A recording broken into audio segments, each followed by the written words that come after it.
All right, so today we'll be looking at the college football landscape. The College Football Playoff Committee dropped the second iteration of their CFP rankings, which is just the college football playoff rankings. So this will be more like a Week 12 outlook.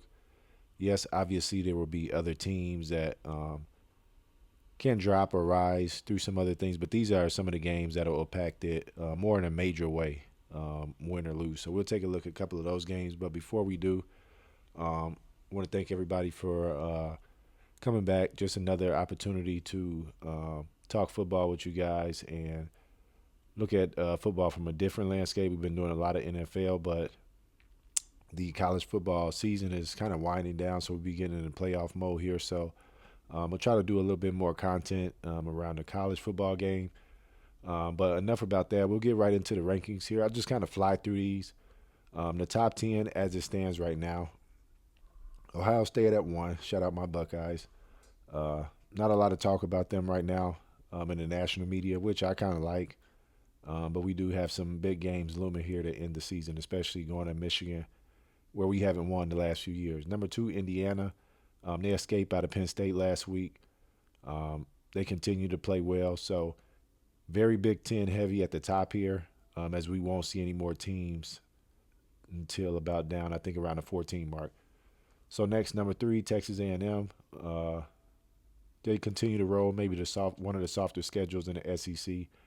Number 4, Alabama. We'll get into their game this weekend. 5, Georgia. Their game as well this weekend. Number 6, Texas Tech, which is my dark horse team. Watch out for this team. I just think they have a really talented roster, and I think during the offseason, they kind of pushed a lot of chips in, and I think they're a team that can, compete in a lot of these games and with a lot of these teams that, we're more accustomed to hearing. Texas Tech not being one of those, but I think they're a team that can compete with some of these more blue bloods, if you will. Ole Miss at 7, 9-1, pretty good season thus far. I believe their only loss is to Georgia. Oregon's number 8, only lost to number 2, Indiana, but that game was at Oregon. So they won a big game at Iowa last week, so they moved up a little bit here. Notre Dame losing to Texas A&M earlier in the year in Miami. Notre Dame at large team, meaning they don't belong to a conference, so they need to win out to probably stay in this college football playoff race. Again, only 12 teams make it to the playoffs if you don't know already. And number 10, Texas. Number 10, Texas is going on the road this week to Georgia. We'll get into that game in a minute. The top 4 do get a bye. The top 4 teams ranked do get a bye in the playoffs. So that's something to keep in mind. And last year, every team that had a bye, I believe, lost that opening round game. So that'll be interesting to see the 4 teams that'll get the bye this year and who, if they win or lose, because those teams, the way college is set up, they'll be off for almost a month, give or take. And we'll see how those teams pan out. Going to the next page with teams that are more in the hunt.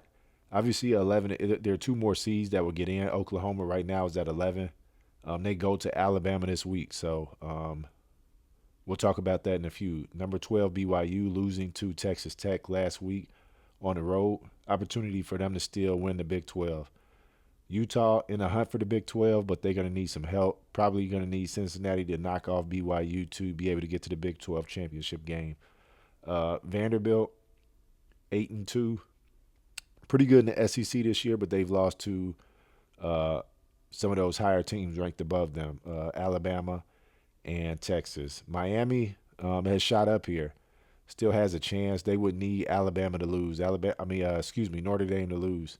Notre Dame does have a game this week at Pittsburgh. College game day will be there. We will discuss that game too in a little bit here. Georgia Tech, top team in the ACC, but they still have a little bit of path to get there. So there's kind of an expectation that some of these teams will kind of lose. It's kind of hard to predict that type of thing, but Georgia Tech at 8-1 at the top of the ACC as it stands today. USC has a lot of big games coming up here if they want to get in the playoff. And they'll also need some help. One of those being a team right under there, Michigan. They will have to beat Ohio State for them to have a chance to kind of climb up in the Big Ten and get more than 2 teams in. SEC right now, I believe, has 6 teams in the top 12. So really heavy for the SEC thus far in the playoff rankings. Obviously, this will change as we get closer to the end of the season, but that's where it currently stands. Number 19, Virginia, also in the ACC mix, followed by Louisville. ACC is kind of beating up on each other, so we'll see how they pan out. But as it looks right now, they may only get one team in, whoever wins the ACC championship. Iowa loses to Oregon last week at home, 6-3, ranked at 21. They have another opportunity to um, show committee members in a big game against USC, which will be on the road this week. Pittsburgh, the big game against Notre Dame this week at 7-2, still live for the ACC title. Tennessee at 23. I really don't see a path for them getting in. They would need a lot of help. South Carolina, the top group of 5 team at 7-2, and Cincinnati, Big 12 team, has an opportunity to knock off BYU and maybe jump up pretty good here in a couple of weeks. So all of these teams still in the mix, and again, only 12 teams get in. More so like 11, and then that final spot will be by the highest group of 5 champion, meaning conferences like Conference USA, the MAC, some of those smaller conferences, the Mountain West. Whoever's the highest ranked champion of those smaller conferences will get a bid into the playoffs. So remember that as we move. So first and foremost this weekend, we'll get right into the Texas at Georgia game, Arch Manning's defining moment. So if you remember a few weeks back, I did a video or short. I'm not exactly sure. Maybe if you saw it, how you saw it. But Arch Manning kind of struggled to start the year. Not kind of. He struggled to start the year. Last couple of games against Mississippi State and Vanderbilt, he's been able to turn his season around. A couple of 300-yard passing games, over 400 yards total for this Texas offense. So he will need to stay hot, and this offense will need to stay hot at Georgia to be able to stay in the hunt. Right now, they're ranked at number 10. I don't see a path for them to get in outside of losing this game and then beating Texas A&M at the end of the year. Maybe they could still get in that scenario, but I think this is a game that Texas absolutely needs to win to stay in that top 10. Georgia is 8-0 versus top 10 opponents under Kirby Smart, so something to keep an eye on as this game is at Georgia. The other side of this game, too, with the Georgia offense, a quarterback that's not getting talked about much at all in the national media, the quarterback for Georgia, Gunnar Stockton, has pretty similar stats to what Arch Manning has done this season. Completion percentage about 7 to 8% higher. He's just under 70%. A guy that can get it done with his legs. So when you look at the quarterback matchup, pretty even here. Maybe even a little bit of a edge to Georgia in terms of taking care of the ball and being able to complete a higher percentage of his passes because he does have less turnovers and he is completing more passes. So the big thing in this game, like most football games, will be can the Texas defense pressure this offense enough to create some turnovers that they really haven't had out of the quarterback, Gunnar Stockton. And if they're able to, I think this game is up for grabs, and Texas can, go in there and steal a win. It won't affect Georgia as much, the loss as it will Texas, because I think they would still be live. They have some good wins in the SEC, but on the flip side, Texas, this could do a lot for them. And it will be interesting to see how this game plays out. I believe it's a 5.5 point spread. Let me double check here.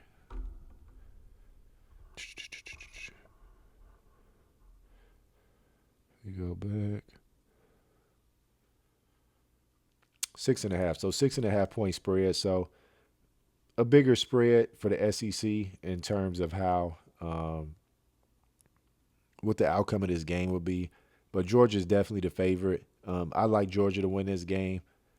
And when I look at it, I just think that ultimately Kirby Smart knows how to win these high stakes type of games, especially when they're at Athens. He has lost some games. Obviously, they lost to Alabama earlier in the year, but I think even without, I think the defense for Texas is a little bit better than Georgia's, but with the ability to, just kind of get his guys up for these big games, I think Kirby Smart and that Georgia team as a whole will be able to make enough plays at home to get the job done. So, give me Georgia at home over Texas, but the 6.5, I think it's too many. I think Texas will be able to keep it close, and I'll probably take the points with Texas to cover here. Number 11, Oklahoma goes to Tuscaloosa, Alabama this weekend. So this is pretty much an elimination game for the Oklahoma Sooners. The pressure is on Oklahoma to put off this season, save an upset. A win could keep the Sooners alive for an at-large playoff spot, possibly the sixth SEC team in the college football playoff field. So basically, the Oklahoma defense leads the SEC in yards allowed per play. Alabama's offense is eighth in the Power Four for passing efficiency, and Ty Simpson during this 8-game win streak for the Alabama Crimson Tide, he has played pretty well. 23 touchdowns, only one interception. So when I look at this game, Alabama hasn't been, like it was under the Nick Saban years where they pretty much a run-first team. I'm not saying they don't run a football, but this offense is being led more so by Ty Simpson and his ability to be able to make high-caliber NFL-type throws to the playmakers, Ryan Williams, and these multitude of other receivers, even hitting some of these backs out of the backfield. Oklahoma's strength in this game, to me, is going to come from two things. One, their defensive pressure and their ability to be able to get some push on his offensive line, which has been a really good offensive line outside of probably that first game of the season. They've rebounded well and played a lot better. But the ability for that Oklahoma defensive front to get pressure on Ty Simpson and force him into some of these throws that, he doesn't want to make. Maybe get some of those tip balls, and once the ball's tipped and in the air, it's up for grabs for anybody. So Oklahoma's defensive line to be able to get pressure. And also, Alabama has struggled with mobile quarterbacks. John Mateer, one of the Heisman favorites early in the season before he went out with like a week or two for like a hand surgery or something along those lines. But since he's been back, he's obviously, had to get back in a flow of things, but he's been playing a lot better. But he's a guy that's able to use his legs. So the ability for them to be able to utilize that in this game, I think is going to be key for Oklahoma's offense. On the other side of that, and can Alabama's defense do enough and keep him contained to not allow John Mateer's legs to ultimately affect the outcome of this game? I like Alabama in this game. If I look at the spread again on this one, so 6.5 on this game too. Pretty almost the same type of looking numbers in terms of the betting market, Las Vegas betting market. So I like Alabama to win this game. I might lean more. It's kind of hard to say just because Alabama's rushing offense hasn't been like great this year. I think if they were a little bit more efficient on the ground, I would consider laying the more points. But give me the points in both of these SEC games. But I do like the home team to win in both games, as I think they just have too much momentum. I think they're just a better squad, and I think they're better prepared for these kind of high stakes, high clutch type of matchups. So I like Alabama to win the game here over number 11 Oklahoma. So the college game day set will be at the Notre Dame Pittsburgh game this weekend in Pittsburgh at Acrisure Stadium. They do play at the same stadium where the Pittsburgh Steelers play. They share that stadium. This matchup could determine how many teams make the playoffs out of the ACC. As if Pitt wins, Notre Dame will pretty much be knocked out of the playoff picture. And if Pitt wins, this is a very big win to have on their resume, with the ability also to possibly get to the ACC championship. So I put this game on here because it does have big time implications. Notre Dame losing will also bolster Miami's um, ranking in terms of I think they will go up a little bit and they will have a shot to get there, even with the two losses. So in terms of how this game will go, I think ultimately I like Notre Dame to win. I think they're just going to be a little bit more physical. I think their ability to run a football with Jeremiah Love um, will just be more so the separating factor. Note in this game, they do both of these quarterbacks are young guys, freshman guys, guys that took over their teams, and is playing very well. Both teams 7-2, I believe. I don't want to misspeak, but both teams having really good seasons, and yes, both teams 7-2. Having really good seasons led by young quarterbacks. So that's something in college football. You see a lot of these guys um, transferring is more, guns for hire, especially at some of these bigger universities.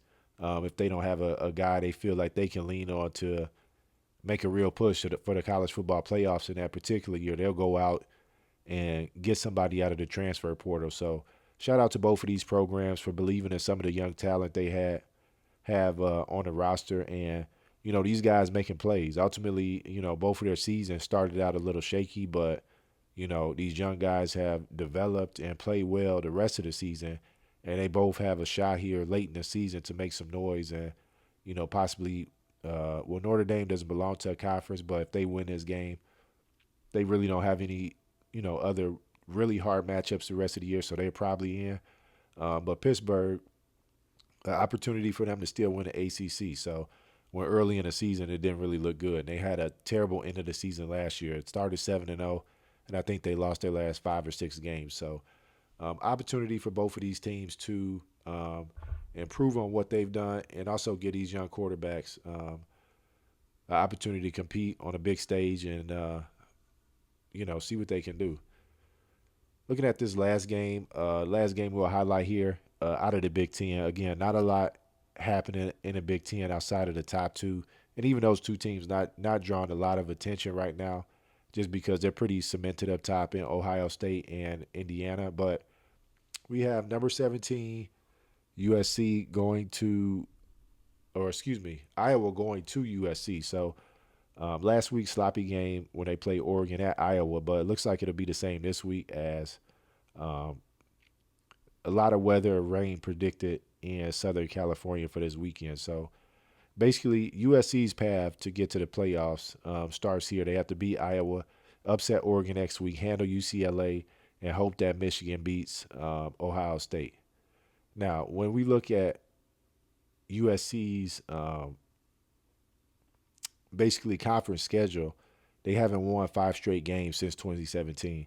And this is the first meaningful time in the Big Ten era that they really have a shot here in playing some meaningful games late. Um, if the schedule falls, if they win these games, if things fall how they may, we could potentially see USC and Michigan get in the playoffs.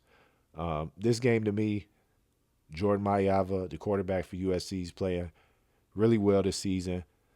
If he has the type of game that he's capable of having, Lincoln Riley's able to dial it up, make a few throws in the weather. I don't really see Iowa sticking around in this game, but because of the weather, Iowa just knows how to like mess the games up, and they slow the game down.